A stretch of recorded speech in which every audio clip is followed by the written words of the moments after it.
Thank you for tuning in to Andy Audio Walk. It has been a while actually since I stopped doing dongle madness on my particular page, and what you're watching now is basically the return of dongle madness now on YouTube. Alright, to mark off the relaunch of dongle madness, in particular today I will actually do a bit of a review on this one special dongle here. Hidizs XO.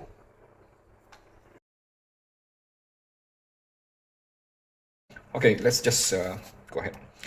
So we have here something which is, I would say, rather cute and a small box. Alright, and you know what?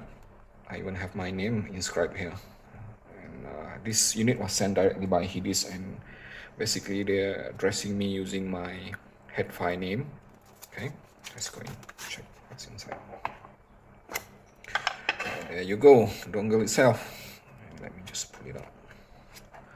Alright, so let me just explain to you where do they get that XO name. See this button here? Right, I will actually explain later what this button do, but the name XO is basically taken from this, the X and the O.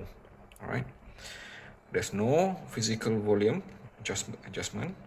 It's just at the back here. Again, there's some inscription here and there, and then of course that's basically my name, something that Hidizs did for all of the early units sent out to reviewers to make them kind of like unique.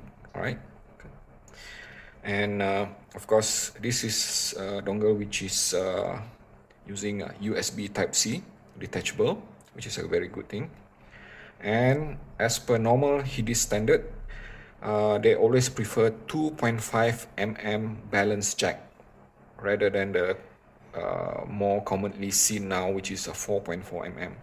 I don't know exactly what's the reason behind it, but I think it's just simply Hidizs doing their own style of things, because you would see the same thing being implemented in S9 Pro and S9, the previous dongle, the bigger brothers. And of course that's the typical, the more regular 3.5 mm single-ended. Okay, and I will also cover on that much part later. The most interesting part about this dongle as well, perhaps visually, would be this side here. Now you are not seeing anything because it's not switched on yet, but these are the RGB panel. Yeah. And let's see what else is in the box. By the way, I'm just doing this unboxing for the sake of showing you what the contents look like. I have already received this a few weeks ago, spent roughly around 200 hours on it, and basically the rest of the video will share with you what are the features, how does it sound, and what are the pro and cons. And these are the cables. Comes together with USB-A adapter to be used on laptops or PCs, and it's just straightforward affair, ready to go. Okay, before I go into the next stage, I just like to show this. Basically, these are the equipment that I'm using, that I have been using to actually do some review on the dongles in order to test them. So the primary ones being Detachable ER2 XR, and I also have my favorite here, my all-time favorite in fact, Kinera Idun Golden. And basically both Detachable ER2 XR and Kinera Idun Golden being my reference for neutrality, because when I judge, or should I say examine any particular source, especially DAC amp, and in this particular purpose it's dongle, it is critical for me to understand what kind of sound signature they have, because if I were to attach it to something which is a bit colored like this C Audio Bravery, then I would not be able to ascertain how flat or how neutral the dongles are. Not to say that, you know, C Audio Bravery is very colored, but I love this one as well. It is a bit more exciting than the other two, and I use it quite extensive as well. The purpose of diversity and variety, I also use the cheapest one that I can find, and in this case I really like this Tangim Zero. Right, this is again another unit which is surprisingly quite transparent, quite neutral, and it has a similar kind of very mild boost in the mid bass as compared to Automatic ER series. In order to test power, of course, I'm using my all-time favorite here, magnetic planar of Fostech T40 RPM K3. This thing is very difficult to drive. At 91 dB and 50 ohm, it is a lot heavier than most Hi-Fi Man magnetic planar. It's a lot heavier than Hi-Fi Man Sundara, definitely. And of course, last but not least, here I have my Shure KSE 1500 IEM. This is a legitimate 200 volt electrostatic, practically the most resolving, the very best of everything for in-ear monitor that existed today, right? At least that's in my opinion. And this is the Energizer unit that it comes with, which it runs on a 3.5 mm line in, and this is where I connect the dongle to via a mini to mini interface. Okay, now let's just go ahead and see what Hidizs XO has to offer. In this particular case, I would actually use my Fostech. Alright. Like most dongle, what you need to do is that just connect it first before connecting it to the host. And in this case, I'm using a longer cable here, my own cable, for the reason is that it's a lot more flexible for me to navigate, and with the shorter cable, it's good for portability, but for desk use, I normally use this cable. And there you have it. It lights up, green color. Okay, let me just show you. So when click on Hidizs Music, okay, and because XO does not have volume adjustment, it's all control here. Okay, we are running in USB exclusive mode right now. Basically, it means that the Android itself is bypassed, so there's no resampling or anything like that. This app directly controls the dongle. Let me just explain first what this button does. All right, the O button is basically a filter selection button. All right, what it does is that it will switch between just two filter set. All right, if I click this and it blinks blue, all right, I have actually discovered that switching it to blue colored will actually have some mild adjustment to the sound itself pertaining to especially sound stage. Now press again to red, which is the normal mode, right? But when I press this and it switched to blue, right, I can audibly hear that the sound stage have a split, as if it got it widens up. Yes, on the left side, on the right side, I can feel that some sort of distance can be heard audible enough. The exciting part here, that's the RGB panel. Other than for visual purposes, it doesn't do anything actually. All right, you can toggle it like this. All right, it would have been more interesting if the color were to be like, you know, reflecting to the sound wave of the music being played, but it's not. Right, it's just for display purpose. I think it's kind of like a gaming kind of thing, or let's say for excitement when you are, you know, doing a gaming in a dark room or something like that, and you use Hidizs XO as your gaming dongle. Switching it on would probably, like, you know, match it with the keyboard here. Okay, so we have some disco light here, and even probably like rave now. And some pulse setting, which is like a heartbeat. I think this is quite nice. And yeah, quite a few, at least I think probably 10 different lighting scheme. I don't know, but basically this is the basic one. It's just like too colorful for my taste, so for the most part I just leave it off. Battery drain. All right, all these dongles will depend on the host to power up. alright, to be operational. And in this case, for Hidizs XO, I have actually subjected it to run on this Xiaomi phone of mine, which is running on 4000 mAh battery. It is an Android 9, I think, and then runs on USB exclusive mode in Hidizs app, and it was actually subjected to driving a 32 ohm IEM.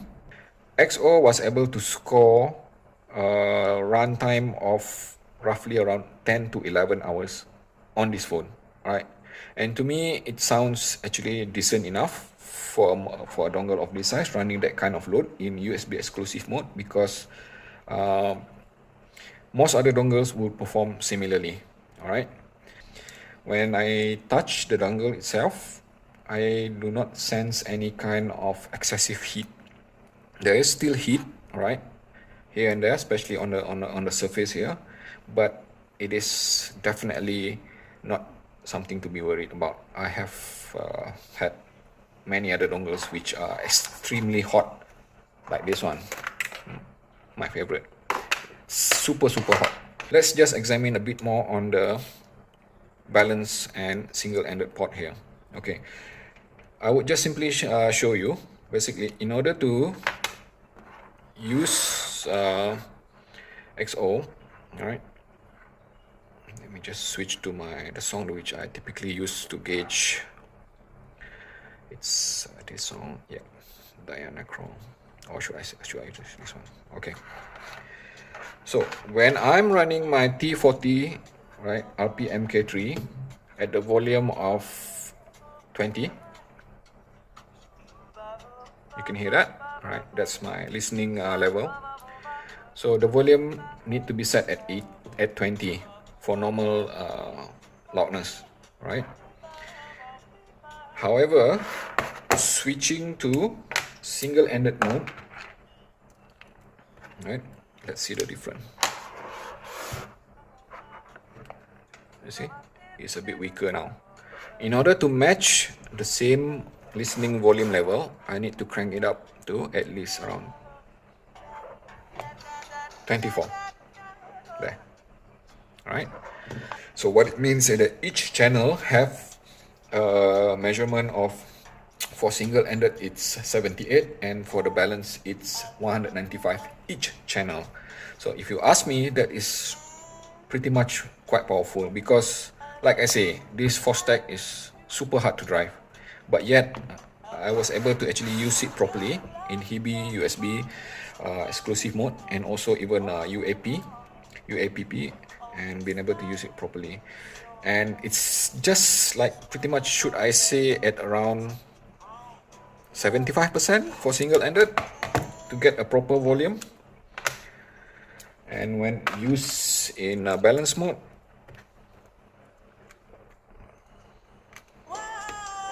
wow, that's really loud. See how loud it is again. That's maximum at 32, really loud. It can burst my ear actually, listening to that level. So at 20 per 32, I would say that Hidizs XO has a good amount of power. Most importantly, it can actually produce a sound which is wholesome. The dynamic density is, rich, and I do not feel that it is lacking or sounding lean or any apparent sort of distortion that I can detect of.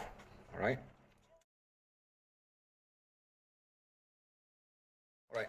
Now let's talk about the sound signature. The sound signature of XO is pretty much, I would consider, as neutral and natural, right? And let me just explain a bit. Okay, basically Hidizs XO is built upon ESS Sabre ES9219C, two of them inside. In fact, it is a dual deck unit. Okay, and typically for ESS Sabre, right, the thing that I have observed is that if the tuning are not done correctly, they would always end up sounding very bright, right? Neutral bright, but it can be quite annoying, especially if connected to something like this, Timotic or even Tanjim Zero, right? because these IEM are very resolving. They are natively neutral and they are natively on the brighter side of things. Right? They are not warm, definitely. But the good thing about Hidizs XO is that Hidizs XO exhibited something which is surprisingly, right, sounds similar, or should I say closer to the sort of sound to be expected from AKM type of deck. Because the tuning for Hidizs XO, I would say that it's comparable to Hidizs S9, which runs on AKM. Right, the newer, the other model S9 is basically the basic model for Hidizs, which was released almost 2 years ago. And then after that, the successor was Hidizs S9 Pro, which runs on ESS Sabre 9038 Q2M. All right, I love that one. I love it a lot because it is one of the most capable dongle I have tested during the early day of dongle madness. It is very powerful, very neutral, very airy, and of course at the same time it's quite versatile. All right, and I think a lot of people like it as well. So where does XO falls into the picture? With the sort of tuning that XO has, right, at least from the dynamics characteristic or timbre balance, right, XO is pretty much closer to being organic, which is quite kind of a rarity in ESS Sabre deck dongle, all right? Because I remember the ones before this, which is Hidizs S3 Pro, can be very bright and somewhat less organic than the most, all right? Hidizs XO is actually more organic than Hidizs S9 Pro. However, XO does seems to be not as powerful as S9 Pro. S9 Pro seems to exhibit even more power. When it comes to technicalities, all right, I would say that Hidizs XO is quite impressive as well, all right, for something which is well tuned, but it is not as crisp, or should I say clinical, like what is heard from SD S9 Pro. To me, up until today, at least from Hidizs camp, Hidizs S9 Pro is still the one that represent their flagship release. Right, it has the best level of technicality, and the imaging on Hidizs S9 Pro is stronger, and also it has kind of like better versatility to match with many type of IEM and headphones. Okay. However, right, there's something also that XO has an advantage over S9 Pro, which is the heat management and power drain. Okay, Hidizs S9 Pro will drain the hose faster, and it will also emit a lot more heat. Okay, one of the key thing that's being marketed for XO is that it is an MQA unit, which means that, right, I should be able to expect to run it on Tidal MQA.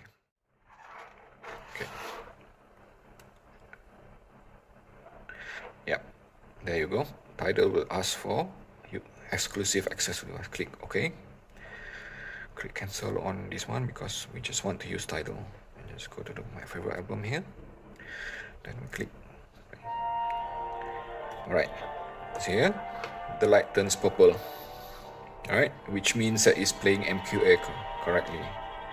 However, I would like to show you some concern. You hear that? It's running on maximum volume automatically. And I can adjust the volume up and high, up and low. Right? Now it's literally zero, but it still runs on maximum volume. Alright, I have actually reported this issue to Hidizs, and I'm not sure whether this is a problem associated to Tidal or to Hidizs itself, but I don't think this is an ideal situation to use XO in MQA mode. Okay, let's see, how do we get MQA to run properly then? Alright, in this particular case, then we're gonna have to use UAPP with the MQA plugin to Tidal. Alright, so I'm just going to connect it and allow UAPP to take control of the dongle. Right, it's connected. Then I'm just gonna select one of the track that has MQA. Right, just click play.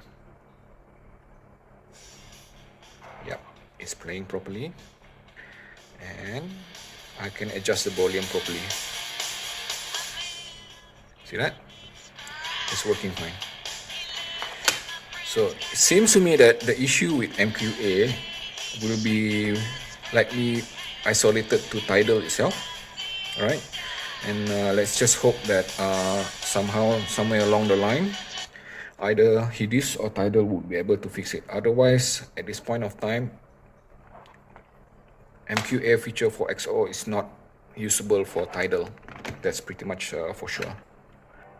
Because Hidizs XO does not have a dedicated, or should I say an independent volume adjustment, it all depends on the host to change the volume. Okay, and I would highly recommend to use this type of dongle with UAPP instead of Hidizs app. The reason is that because when you click on this volume, high and low, you see that UAPP have a feature to fine-tune the steps of volume change. To me, there's nothing more annoying than when I change a volume, especially for my IEM, the highly sensitive type, right? From one level to another level, it will just simply jump into my face and then shout at me. That is very unpleasant, and that happens even in Hidizs music app in USB exclusive mode. What I don't like about XO is that the native volume jump is very high, right, from one level to another level. So to mitigate that, I have to use this feature from UAPP, right, which basically I need to adjust the volume steps. So in this case, right, I even use 250, which means that from one volume level to another volume level right now, in this example, right, it goes very fine. As you can see, the slider move very, very slowly. What it allows me is that it will allow me then to fine tune the volume adjustment really well. And this is why I said that, all right, the measure of a good dongle, right, they should always consider using a dedicated volume adjustment like this Cayenne RU6, my favorite. This thing offers 90 steps, right? But of course, the very best Centrance that port heady with this rotary, unique rotary dongle. This is probably the best you can ever hope for in a dongle.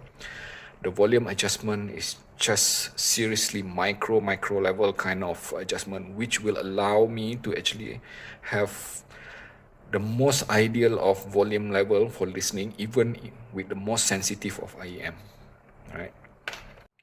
How does XO, right, jive with the rest of my listening equipment? Let's just go quickly, right? Like I say, it is a neutral unit, right?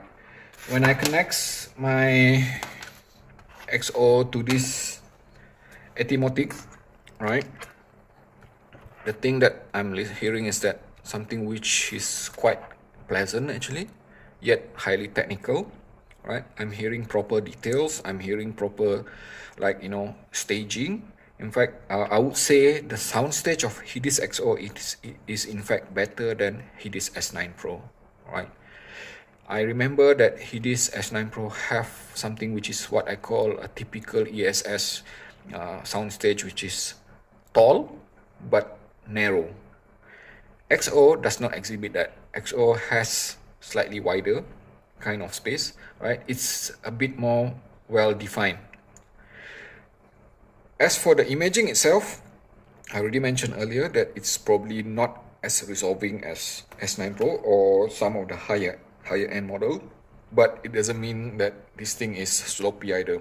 It's just being focused on being musical rather than analytical, okay?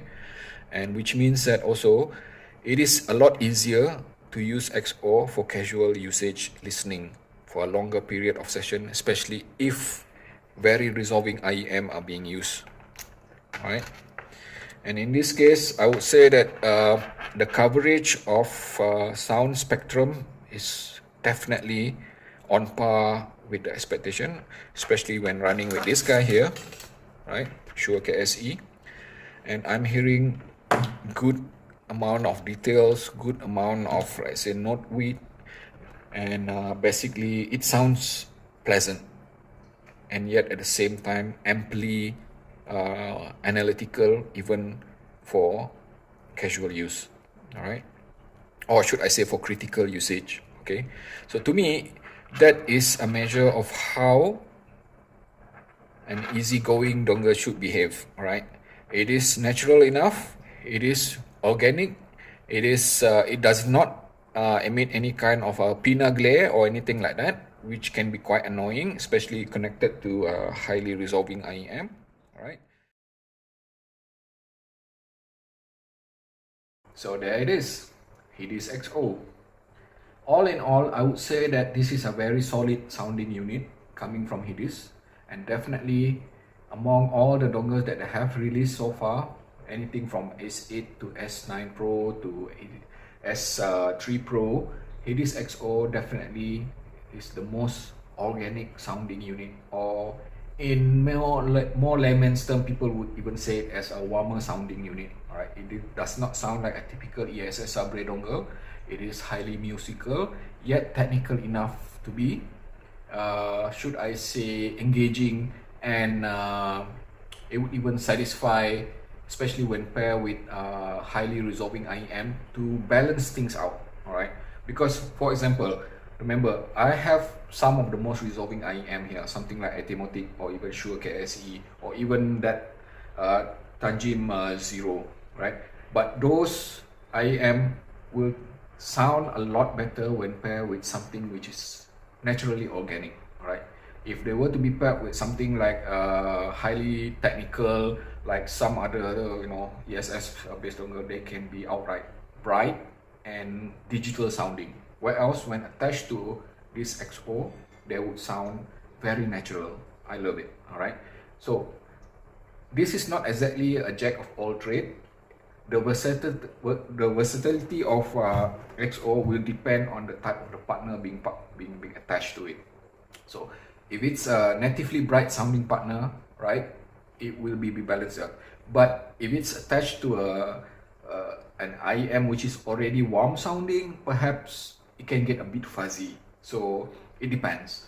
So nevertheless, right, with all the pro and cons considered, right, I would say that Hidizs XO easily score at least 4-star in Dongle Madness rating. Okay, there you have it. Thank you so much. Tune in for the next Dongle Madness. Bye.